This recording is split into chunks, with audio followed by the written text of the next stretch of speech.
আপনারা যারা ঋণ খেলাপিদের পক্ষে নিচ্ছেন, আপনারা আপনাদের বিবেককে প্রশ্ন করুন। নেতার পিছনে আপনারা শ্রম দিচ্ছেন না, নেতার পিছনে আপনি আছেন, নেতার পিছনে আপনি কর্মী হয়ে থাকেন, কিন্তু নেতা আপনাকে আপনাকে ব্লাডি সিটিজেন হিসেবে মনে করে। নেতা কখনোই আপনাকে মনে করে না যে আপনি একজন নাগরিকের পর্যায়ে আপনি পৌঁছাইছেন। নেতা আপনাকে চাঁদাবাজ মনে করে, নেতা আপনাকে মনে করেন আপনি হচ্ছেন মায়ের একটা চাঁদাবাজ। এবং এই আপনার টাকা দিয়েই নেতা তার সন্তানকে বিদেশে রেখে পড়ায়, আর বিদেশে বিলাসী জীবনযাপন করায়, আর আপনাকে দিয়ে রাজনৈতিক কর্মকাণ্ড করায়, আপনাকে দিয়ে মারামারি লাগায়, আপনাকে দিয়ে রাস্তা বন্ধ করায়, আপনাকে ব্যবহার করে, আপনার ভবিষ্যৎ ব্যবহার করে, আপনার কেরিয়ার ব্যবহার করে। অথচ নেতার নিজের সন্তানের ভবিষ্যৎ কিন্তু সিকিউর রাখে, বিদেশে পড়াশোনা করাবে।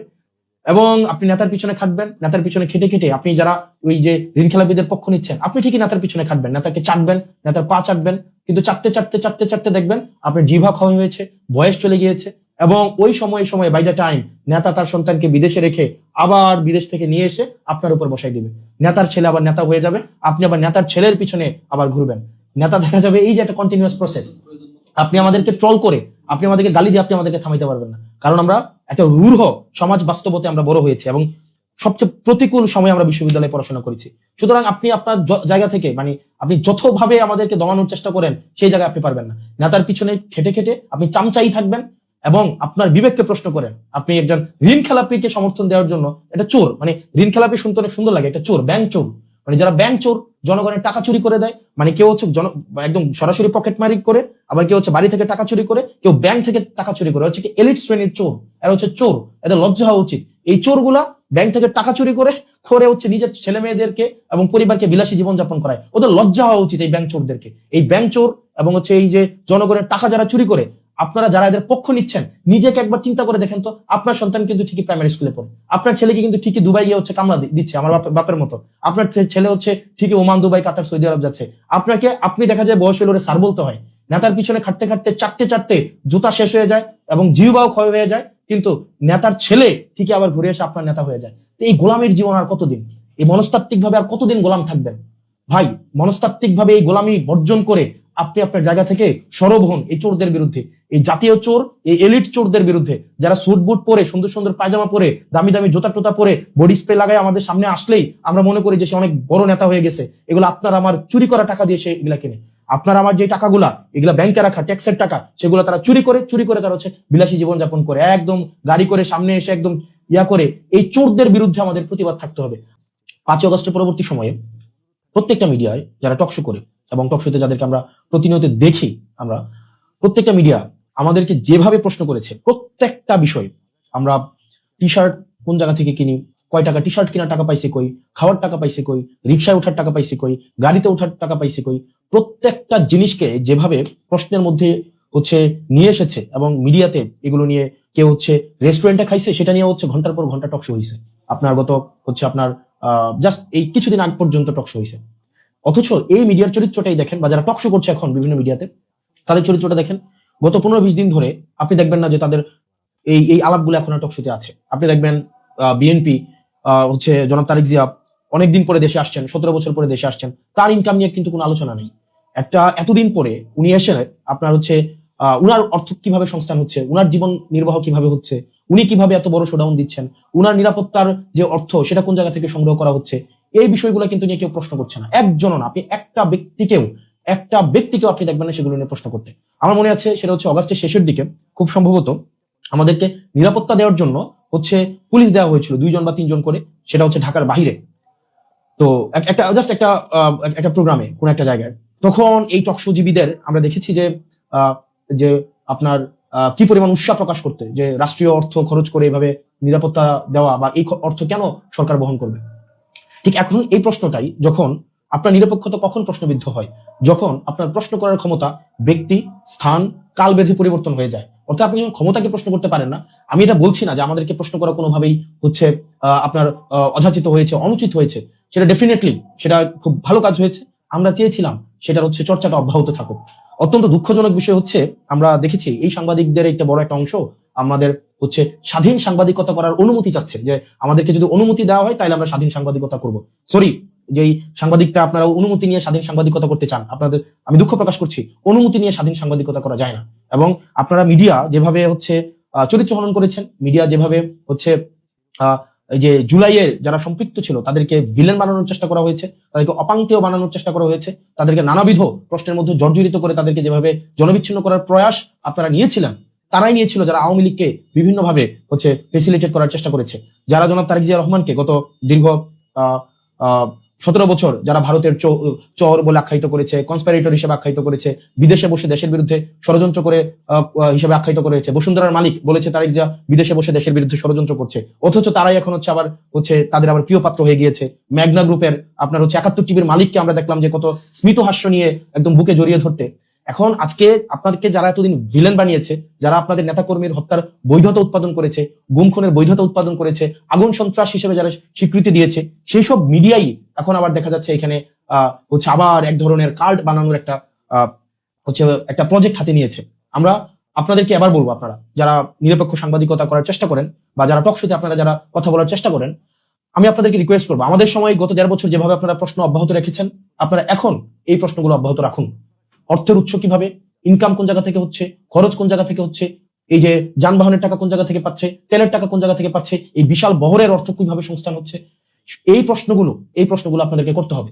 এই প্রশ্নগুলো যদি না করে শুধু যদি আপনি সিলেক্টিভ কোয়েশ্চেন করেন যে এই মানুষগুলোকে আমরা প্রশ্ন করবো, এই মানুষগুলোকে আমরা প্রশ্ন করবো না, তাহলে আমার কাছে মনে হয় যে নিরপেক্ষ সাংবাদিকতা প্রশ্নবিদ্ধ হয়। এবং একই সাথে সাথে আপনি দেখবেন যে গত আপনার কয় তারিখ, গত ঢাকা 17 আসনে নির্বাচন পরিচালনা করার জন্য 59 জন পেশাদার সাংবাদিক যারা বিভিন্ন মেইন স্ট্রিম মিডিয়ার সাথে জড়িত, তাদেরকে বিএনপির ঢাকা 17 আসন নির্বাচন পরিচালনার জন্য একটা মিডিয়া টিম করা হয়েছে। এখন প্রশ্ন হচ্ছে, ওই সাংবাদিকরা যারা বিভিন্ন মিডিয়ার সাথে যুক্ত, বিভিন্ন পত্রিকার সাথে যুক্ত, তারা কি সেখানে বিএনপির সাংবাদিক হিসেবে ফাংশন করবে নাকি নিরপেক্ষ সাংবাদিক হিসেবে ফাংশন করবে? এই প্রশ্নটি খুবই গুরুত্বপূর্ণ। কারণ আপনি যখন একটা পার্টির প্যাডে সাংবাদিক চলে যাচ্ছে, একটা পার্টির প্যাডে সাংবাদিক অন্তর্ভুক্ত হচ্ছে, সেটি আমার কাছে মনে হয় যে বস্তুনিষ্ঠতা কতটুকু গণমাধ্যমের ভূমিকা থাকবে সেই বিষয়টি প্রশ্নবিদ্ধ। এবং এটা একটা যুগান্তকারী, একটা দৃষ্টান্তমূলক একটা উদাহরণ হয়ে থাকবে যে সাংবাদিকরা যে কোনো একটা রাজনৈতিক দলের পেডে নির্বাচনী পরিচালনার জন্য সেখানে সম্পৃক্ত হয়। এটা সাংবাদিকদের জন্য একটা খুবই দৃষ্টান্তমূলক একটা উদাহরণ হিসেবে তৈরি হয়ে থাকবে। প্রশ্নটা হচ্ছে, আপনারা ওই 59 জন সাংবাদিক আপনারা যারা আছেন, তারা কি বিএনপির পাস নিয়ে আপনারা নির্বাচন পরিচালনার আপনারা অবজার্ভ করবেন নাকি আপনারা ইলেকশন কমিশন থেকে আপনারা পাস নেবেন? এই বিষয়টা আমাদের ক্লিয়ার হওয়া উচিত। এটা আমাদের জানার আমাদের অধিকার আছে। পরবর্তীতে গত এক সপ্তাহ ধরে যে বিষয়টি আলোচিত হচ্ছে সেটা হচ্ছে ঋণ খেলাপি এবং দ্বৈত নাগরিকদের মনোনয়ন দেওয়ার সম্পর্কিত। আমরা দেখেছি হরে ধরে ঋণ খেলাপিদেরকে, যেমন আসলাম চৌধুরী, উনি প্রায় 2100 কোটি টাকা, 1700 কোটি টাকা ওনার ঋণ খেলাপি আছে। তারপরে আব্দুল আওয়াল মিন্টু, উনার ঋণ খেলাপি আছে। বিভিন্ন জনের এরকম ঋণ খেলাপি আছে। আমার আসনের একজনের ঋণ খেলাপি আছে। একটা ব্যাংকে আছে প্রায় 88 কোটি টাকা, 88 কোটি 56 লাখ টাকা। আরেকটা ব্যাংকে আছে 39 কোটি টাকা। সব মিলিয়ে প্রায় 120 কোটি টাকা প্লাস ঋণ খেলাপি আছে।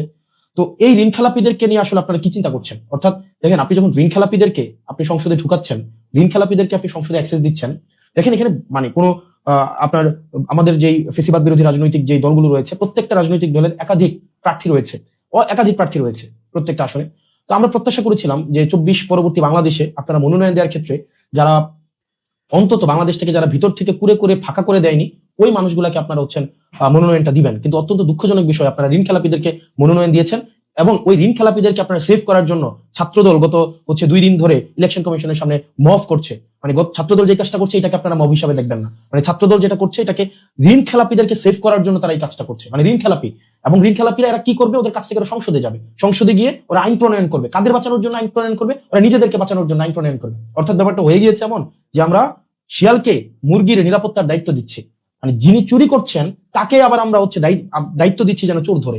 এটা প্র্যাকটিক্যালি এটা কোনোদিনও পসিবল না। আমরা যতদিন না পর্যন্ত এই ঋণ খেলাপিদেরকে আমরা আইনের আওতায় নিয়ে না আসতে পারবো, ঋণ খেলাপিদেরকে আপনি আইন বানানোর দায়িত্ব আপনি কোনোভাবেই দিতে পারেন না। আমাদের বাংলাদেশটার এই যে একটা ইমব্যালেন্স অফ পাওয়ার তৈরি হয়েছে, এটার কারণ হচ্ছে যারা পলিসি মেক করেছে এবং যারা পলিসি থেকে বেনিফিটেড হয়েছে তারা একটা জনগোষ্ঠী হয়ে গিয়েছে। পাওয়ার এবং এখানে বিউরোক্রেসি, তারপর বিজনেসম্যান এবং আইন প্রণেতা যখন একসাথে হয়ে গিয়েছে, তখন এখান থেকে ফেসিবাদের এখান থেকেই উৎপত্তি শুরু হয়েছে। আপনি দেখেন, যিনি ঋণ খেলাপি আপনি তাকে সংসদে পাঠাচ্ছেন আইন বানানোর জন্য। এটা প্রত্যেকটা রাজনৈতিক দলের কাছ থেকে এই বিষয়ে একটা আপনাদের নীতিমালা হওয়া উচিত ছিল যে আপনারা ঋণ খেলাপিদেরকে আপনারা সংসদে দেখতে চান না। এবং এই ঋণ খেলাপিরা দেশটাকে আপনি চিন্তা করেন, 17 বছর 20 বছর 25 বছর তারা ঋণ দেয় না, কিন্তু বিলাসী জীবনযাপন করে। এই ঋণের টাকাটা ঋণের টাকাটা কি ব্যাংকের টাকা? এটা আপনার আমার জনগণের এটা হচ্ছে টাকা। আপনারা দেখেছেন যে এই টাকাগুলা তারা হচ্ছে এই ঋণ খেলাপিরা বিদেশে পাচার করে, এই ঋণ খেলাপিরা এই টাকাগুলো নিয়ে বিদেশে বিলাসবহুল জীবনযাপন করে, এবং বিদেশে বিলাসবহুল এই চুরির টাকা দিয়ে বিদেশে সন্তানদেরকে লেখাপড়া করায়, এবং ওরা এসে আমাদেরকে হচ্ছে বলে ব্লাডি সিটিজেন। মানে টাকা দেশ থেকে চুরি করবে, আবার হচ্ছে আমাদেরকে বলবে ব্লাডি সিটিজেন। মানে চুরি তো চুরি, তার উপরে আবার হচ্ছে সিনাজুরি। আপনার এই ঋণ খেলাপিদেরকে যদি আবার আপনারা প্রতিরোধ না করতে পারেন, এই ঋণ খেলাপিদেরকে যদি আবার আপনারা সংসদে ঢুকার হচ্ছে আপনি সুযোগ করে দেন, পথ তৈরি করে দেন, বাংলাদেশ আবার পশ্চাৎপদে একটা যাত্রা শুরু করবে, এবং এই ঋণ খেলাপিদেরকে আমাদেরকে হচ্ছে দমন করতে হবে।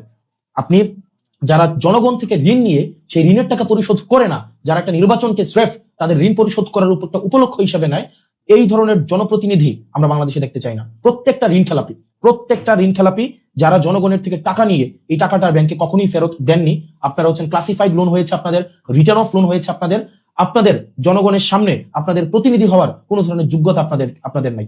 মানে ইটস ভেরি সিম্পল ইকুয়েশন।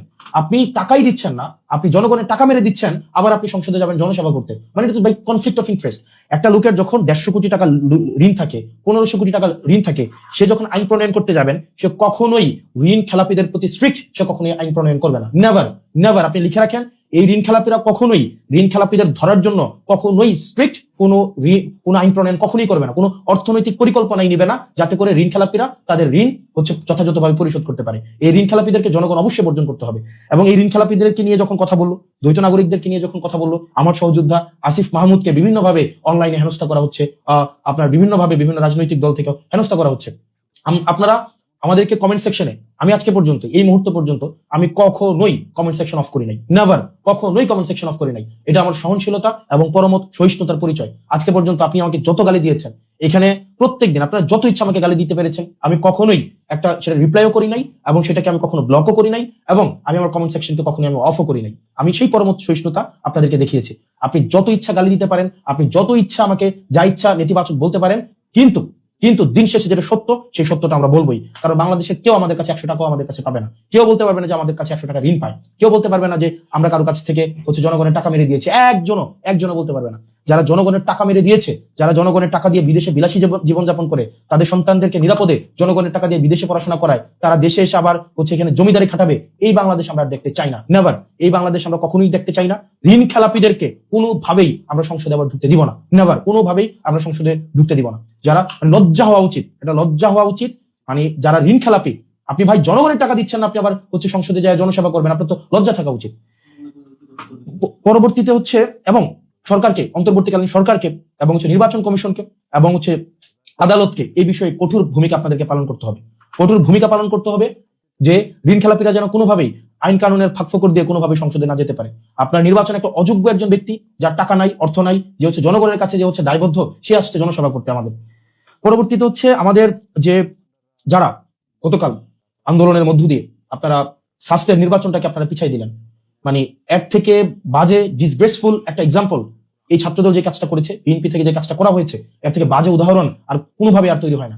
আপনারা এই নির্বাচনকে ক্রমশ, আপনাদের নির্বাচনে ভরাডুবি হয়েছে, ছাত্রদলের হয়েছে, ছাত্র শক্তির হয়েছে, কিন্তু জনগণ বা শিক্ষার্থীরা যাদেরকে বেছে নিয়েছে তারাই শিক্ষার্থীদেরকে প্রতিনিধিত্ব করবে। সিম্পল। এবং শিক্ষার্থীদেরকে আপনাদের ভোট বঞ্চিত করার কোনো অধিকার আপনাদেরকে নেই।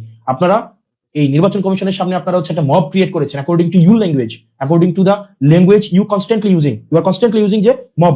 আপনারা গণতান্ত্রিক আন্দোলনকে বা আপনাদের এই আন্দোলনগুলোকে আপনারা হচ্ছে মব বলে আপনারা সবসময় বলেন। তো আপনাদের মবের ভাষায় আপনারা গত 2 দিন ধরে মব করলেন, মব করে হচ্ছে আপনারা নির্বাচনটাকে হচ্ছে আপনারা বন্ধ করে দিলেন।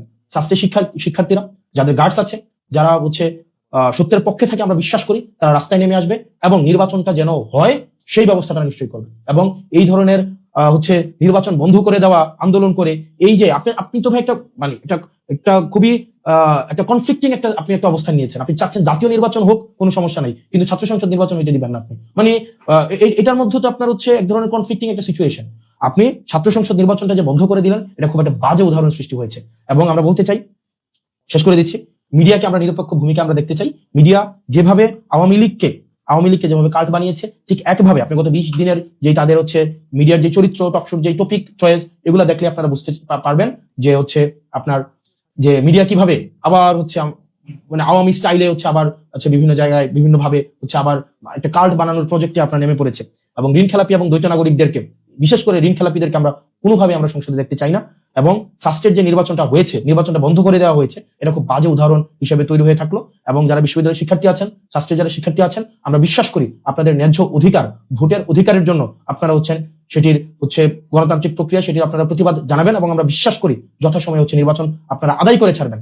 এভাবে ইলেকশন কমিশনকে জিম্মি করে নির্বাচন বন্ধ করে দেওয়ার যে উদাহরণ সৃষ্টি হলো, সেটার বিরুদ্ধে আমি দৃঢ়ভাবে বিশ্বাস করি সাস্টের শিক্ষার্থীরা প্রতিরোধ করবে। আমি দৃঢ়ভাবে বিশ্বাস করি জনগণ এই ঋণ খেলাপিদেরকে বয়কট করবে। আমরা আবার সালমান এফ রহমানদেরকে আমরা দেখতে চাই না। আমরা দেখতে চাই না যে সিঙ্গাপুরে গিয়ে আবার তৃতীয় ধনী হিসেবে আজিজ খানদের মতো কোনো মানুষ। আমরা সালমান এফ রহমানরা যেভাবে দেশ থেকে বিদেশে টাকা পাচার করেছে, সামিট গ্রুপ আমরা আবার দ্বিতীয় দেখতে চাই না। কিন্তু আমরা দেখতে চাচ্ছি যে আবার নতুন নতুন সালমান এফ রহমান, নতুন নতুন সামিট গ্রুপের মালিক, নতুন নতুন আজিজ খান আবার রাষ্ট্রীয় পৃষ্ঠপোষকতায় আবার আবির্ভূত হচ্ছে। তো সেই জায়গা থেকে আমরা বিশ্বাস করি জনগণ সেই জায়গায় সচেতন থাকবে এবং সেটির আপনার জবাব জনগণ দিবে। এবং দিন শেষে আপনারা যারা ঋণ খেলাপিদের পক্ষ নিচ্ছেন, আপনারা আপনাদের বিবেককে প্রশ্ন করুন। আপনারা যারা ঋণ খেলাপিদের পক্ষে নিচ্ছেন, আপনারা আপনাদের বিবেককে প্রশ্ন করুন। নেতার পিছনে আপনারা শ্রম দিচ্ছেন না, নেতার পিছনে আপনি আছেন, নেতার পিছনে আপনি কর্মী হয়ে থাকেন, কিন্তু নেতা আপনাকে ব্লাডি সিটিজেন হিসেবে মনে করে। নেতা কখনোই আপনাকে মনে করে না যে আপনি একজন নাগরিকের পর্যায়ে আপনি পৌঁছাইছেন। নেতা আপনাকে চাঁদাবাজ মনে করে। নেতা আপনাকে মনে করেন আপনি মায়ের একটা চাঁদাবাজ। এবং এই আপনার টাকা দিয়ে নেতা তার সন্তানকে বিদেশে রেখে পড়ায় আর বিদেশে বিলাসী জীবনযাপন করায়, আর আপনাকে দিয়ে রাজনৈতিক কর্মকাণ্ড করায়, আপনাকে দিয়ে মারামারি লাগায়, আপনাকে দিয়ে রাস্তা বন্ধ করায়, আপনাকে ব্যবহার করে, আপনার ভবিষ্যৎ ব্যবহার করে, আপনার কেরিয়ার ব্যবহার করে। অথচ নেতার নিজের সন্তানের ভবিষ্যৎ কিন্তু সিকিউর রাখে, বিদেশে পড়াশোনা করাবে। এবং আপনি নেতার পিছনে খাটবেন, নেতার পিছনে খেটে খেটে আপনি যারা ওই যে ঋণ খেলাপিদের পক্ষ নিচ্ছেন, আপনি ঠিকই নেতার পিছনে খাটবেন, নেতাকে চাটবেন, নেতার পা চাটবেন, কিন্তু চাটতে দেখবেন আপনার জিভা ক্ষয় হয়েছে, বয়স চলে গিয়েছে। এবং ওই সময় বাই দ্য টাইম নেতা তার সন্তানকে বিদেশে রেখে আবার বিদেশ থেকে নিয়ে এসে আপনার উপর বসাই দিবে। নেতার ছেলে আবার নেতা হয়ে যাবে, আপনি আবার নেতার ছেলের পিছনে আবার ঘুরবেন। নেতা দেখা যাবে এই যে একটা কন্টিনিউয়াস প্রসেস। আপনি আমাদেরকে ট্রল করে, আপনি আমাদেরকে গালি দিয়ে আপনি আমাদেরকে থামাইতে পারবেন না, কারণ আমরা একটা রূঢ় সমাজ বাস্তবতে আমরা বড় হয়েছি এবং সবচেয়ে প্রতিকূল সময় আমরা বিশ্ববিদ্যালয়ে পড়াশোনা করেছি। সুতরাং আপনি আপনার জায়গা থেকে আপনি যতভাবে আমাদেরকে দমানোর চেষ্টা করেন সেই জায়গায় আপনি পারবেন না। নেতার পিছনে খেটে খেটে আপনি চামচাই থাকবেন এবং আপনার বিবেককে প্রশ্ন করেন। আপনি একজন ঋণ খেলাপিকে সমর্থন দেওয়ার জন্য, এটা চোর, ঋণ খেলাপি শুনতে অনেক সুন্দর লাগে, এটা চোর, ব্যাংক চোর। যারা ব্যাংক চোর, জনগণের টাকা চুরি করে দেয়, কেউ একদম সরাসরি পকেট মারি করে, আবার কেউ বাড়ি থেকে টাকা চুরি করে, কেউ ব্যাংক থেকে টাকা চুরি করে, এলিট শ্রেণীর চোর। এরা চোর, এদের লজ্জা হওয়া উচিত। এই চোরগুলা ব্যাংক থেকে টাকা চুরি করে নিজের ছেলে মেয়েদেরকে এবং পরিবারকে বিলাসী জীবনযাপন করায়। ওদের লজ্জা হওয়া উচিত এই ব্যাংক চোরদেরকে। এই ব্যাংক চোর এবং এই যে জনগণের টাকা যারা চুরি করে, আপনারা যারা এদের পক্ষ নিচ্ছেন, নিজেকে একবার চিন্তা করে দেখেন তো, আপনার সন্তান কিন্তু ঠিকই প্রাইমারি স্কুলে পড়ে, আপনার ছেলেকে কিন্তু ঠিকই দুবাই গিয়ে কামলা দিচ্ছে আমার বাপের মতো, আপনার ছেলে ঠিকই ওমান, দুবাই, কাতার, সৌদি আরব যাচ্ছে। আপনি দেখা যায় বয়স হলে স্যার বলতে হয়। নেতার পিছনে খাটতে খাটতে চারটে জুতা শেষ হয়ে যায় এবং জিহ্বাও ক্ষয় হয়ে যায়, কিন্তু নেতার ছেলে ঠিকই আবার ঘুরে এসে আপনার নেতা হয়ে যায়। এই গোলামীর জীবন আর কতদিন? এই মনস্তাত্ত্বিক ভাবে আর কতদিন গোলাম থাকবেন? ভাই, মনস্তাত্ত্বিক ভাবে এই গোলামি বর্জন করে আপনি আপনার জায়গা থেকে সরব হন এই চোরদের বিরুদ্ধে, এই জাতীয় চোর, এই এলিট চোরদের বিরুদ্ধে, যারা স্যুট বুট পরে, সুন্দর সুন্দর পায়জামা পরে, দামি দামি জুতা টুতা পরে, বডি স্প্রে লাগায় আমাদের সামনে আসলেই আমরা মনে করি যে সে অনেক বড় নেতা হয়ে গেছে। এগুলো আপনার আমার চুরি করা টাকা দিয়ে সে এগুলা কিনে। আপনার আমার যে টাকাগুলা, এগুলা ব্যাংকে রাখা ট্যাক্সের টাকা, সেগুলো তারা চুরি করে তারা বিলাসী জীবনযাপন করে, একদম গাড়ি করে সামনে এসে একদম করে। এই চোরদের বিরুদ্ধে আমাদের প্রতিবাদ থাকতে হবে। আর এই গোলামি থেকে যদি আমরা মুক্ত না হই, গোলামির চিন্তা থেকে, আপনি চিন্তা করেন, সে তো চোর, এই চোরের গোলাম হচ্ছেন আপনি। আমরা যখন এই ঋণ খেলাপিদের পক্ষে অবস্থান নেই, একবার চিন্তা হয় না, এই টাকাগুলা দিয়ে কিন্তু আপনার সন্তানের চিকিৎসা নিশ্চিত হইতো, এই টাকাগুলাই দিয়ে কিন্তু আপনার সন্তানের শিক্ষা ব্যবস্থা নিশ্চিত হইতো, এই টাকাগুলা দিয়ে কিন্তু আপনার অবকাঠামো নিশ্চিত হইতো। কিন্তু এই টাকাগুলাই ওরা বিদেশে পাচার করে ওরা আপনার বেগম পাড়া বানাইছে।